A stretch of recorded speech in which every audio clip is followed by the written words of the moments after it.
we now know the topics. And Kathleen, you highlighted in the last segment, no health care. There is a lot about Trump, a lot about trade, the economy, public safety, for example. In what way do you think these debates will matter?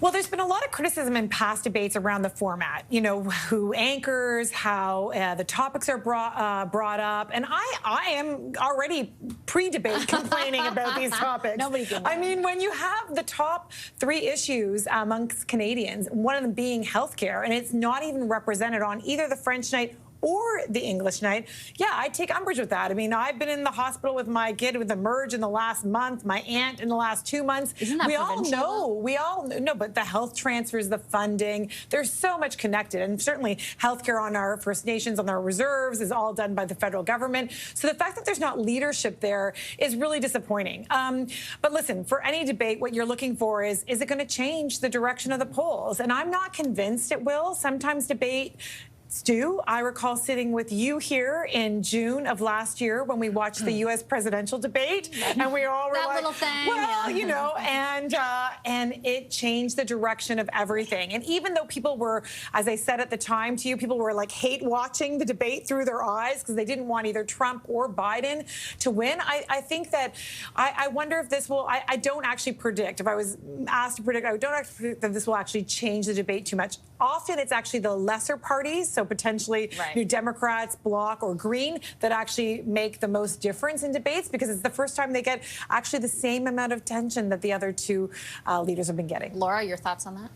Yeah, I mean, I certainly think the NDP and the Bloc have the most to gain this time around, but I'm watching a couple of things. I'm watching how Mark Carney reacts. This is, you know, his first time in a big debate environment. Loves being pushed, as we've seen so far. He loves being pushed. But, you know, it's going to be challenging. He's the front runner. He's going to be attacked by everybody on that stage, and that is a lot of pressure for, you know, the hour and a half that you sit there or stand there in his case. So I'm watching to see how he reacts, but I'm really watching the style piece, right? I think we're used to seeing politicians, particularly for the past 10 years, like Pierre Poilievre, someone who's really outgoing, someone who is, you know, a little bit more of a showman and uses theater to his advantage. And so it's going to be a big style contrast, I think, with Pierre Poilievre and Mark Carney. And you know, Carney's been working his plan, calm, cool, collected. We're going to see if he can keep that going. Laura, I think I put it this weekend, like, I'm interested to see, does Carney take the bait, and how does Poilievre give the bait? Yeah. Yeah, I mean, absolutely. I think the stakes are actually really high here because we've seen both the Liberals and the Conservatives pretty close in the polls, right? I mean, the polls are showing the Liberals slightly ahead, but they're not running away with it by any stretch of the imagination. They're somewhat tightening. The NDP has a new pitch to kind of hold the government to account, a Liberal government most likely in their eyes. And so I think it will be truly fascinating to see. I mean, obviously, Mark Carney's job on the stage will be to show that he's not Justin Trudeau.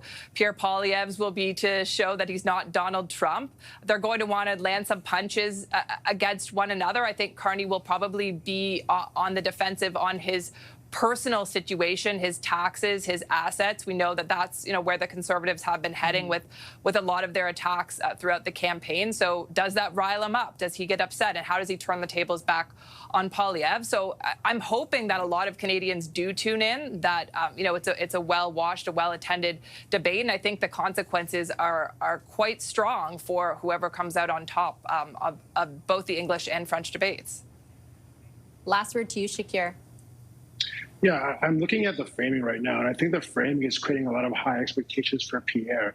Everybody keeps saying, you know, he's going to crush Carney. Yeah, he's a great debater. He's a great communicator. That's going to be a lot to live up to heading into the debates, and I think it actually lowers the expectations for Mark Carney. When I've heard punditry throughout the last few days, everyone keeps saying Carney just needs to show a level of seriousness. I'm not even sure what that actually means, but he just needs to be serious on the stage. We've already talked about, you know, his French language, and he's not great at French. I've heard people say, you know, he's not great in front of the camera. Lowering these expectations only benefit Mark Carney, and I can criticize him, I can criticize Liberal Party, but Mark Carney is no dummy. He'll be prepared for the debates, and he'll have counter punches ready for Pierre and everybody else on that stage. So I think we need to raise the bar a little higher in terms of what we would expect from Mark Carney as the current Prime Minister of this country.